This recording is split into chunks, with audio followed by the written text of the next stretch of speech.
Guys, look at what's in the garage here. Just one motorcycle, man.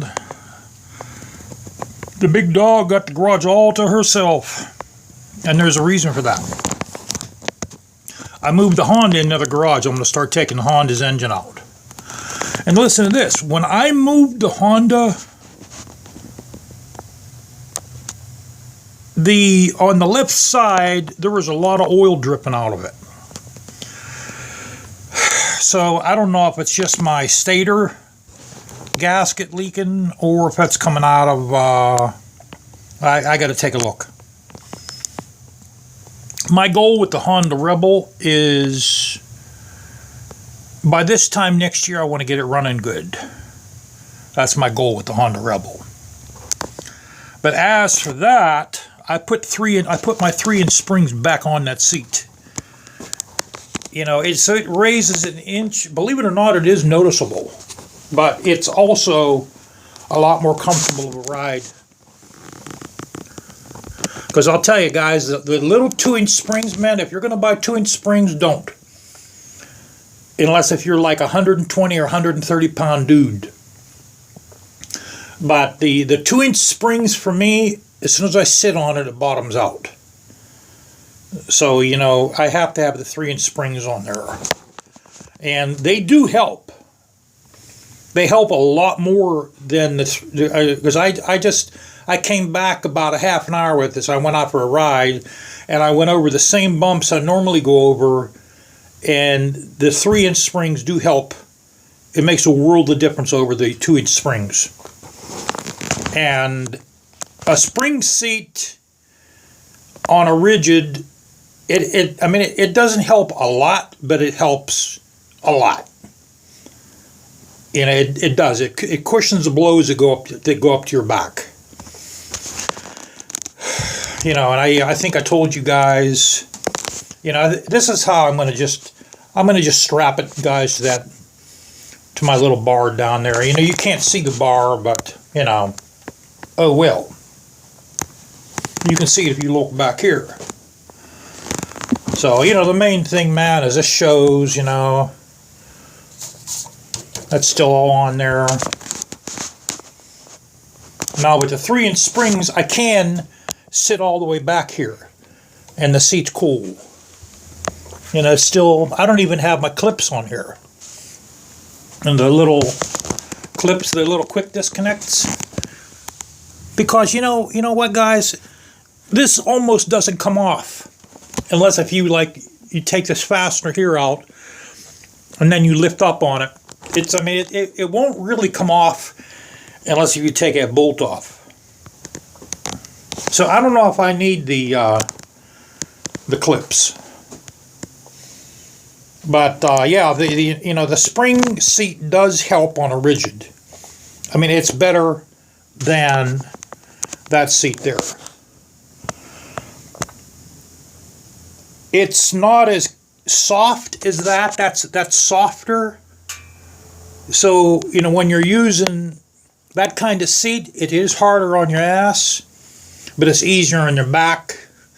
To where if you have that, that's easier on your ass and hard on your back. So, but I'll tell you, man, this drinks down some gasoline. It definitely drinks down gas. I went out yesterday. This probably gets about 10 miles to the gallon in the city. Maybe even a little less. And my rear tire, I keep the rear tire at 35 psi. I could bring that down to like 32. That would soften the ride a little more. But you also got to watch, if you hit a bad bump, you're going to shatter your aluminum wheel. And these are like a lot of money. Those wheels are a lot of money. So, you know, and plus you'll have improper tire wear too.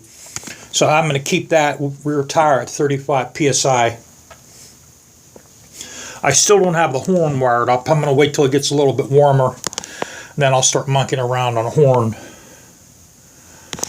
You know, and up here we're rocking that saddle bag, that fork bag. This is where I got a little tool in here, and I got my papers in here. And my light's cool, you know. That's still working. The halogen, or the LED light. That's still working like a champ. I'll tell you the honest to God truth, guys. Since I put the LED on, I don't have my high beam indicator popping up every once in a while. Excuse me. What used to happen before is you see that little blue light, your little high beam indicator, it would flicker on and off every now and then.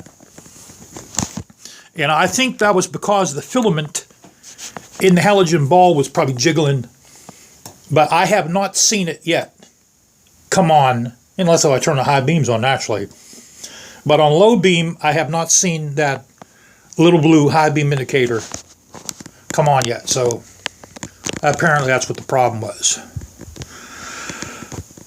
So, okay, and I hope everyone's doing good, man. I hope that America gets freed from its bondage really soon, because I listen to the local radio a lot, and there's a lot of people, man, that are pissed, and there's a lot of people that are flat jack shamming broke. They're so broke, they're beyond broke. They're double broke. So I hope everyone's doing okay. And let you guys see my ball cuts there. I don't know if you can focus that good, guys.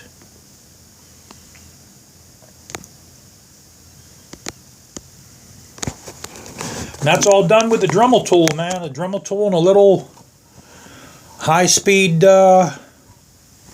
Let me see if I can show you guys the bit. There's the bit right there. I have two of these guys here. And these things, man, these are like $5 a piece, and they last forever.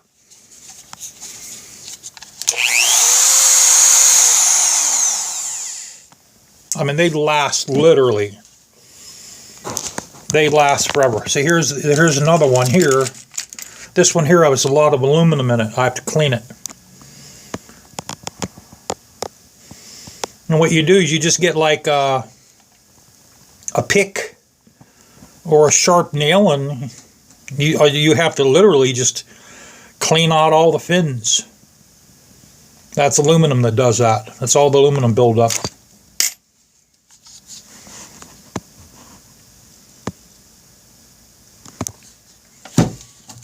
And we have the Dremel, and then I have a Black & Decker too, but I like the Dremel better. So, alright guys. Yeah, man, we're going to start taking the Honda Rebel engine out. And what I'll do is I'll bring the engine in here. And we'll take it apart in the big garage. And then I'll have to just chuck the engine over here.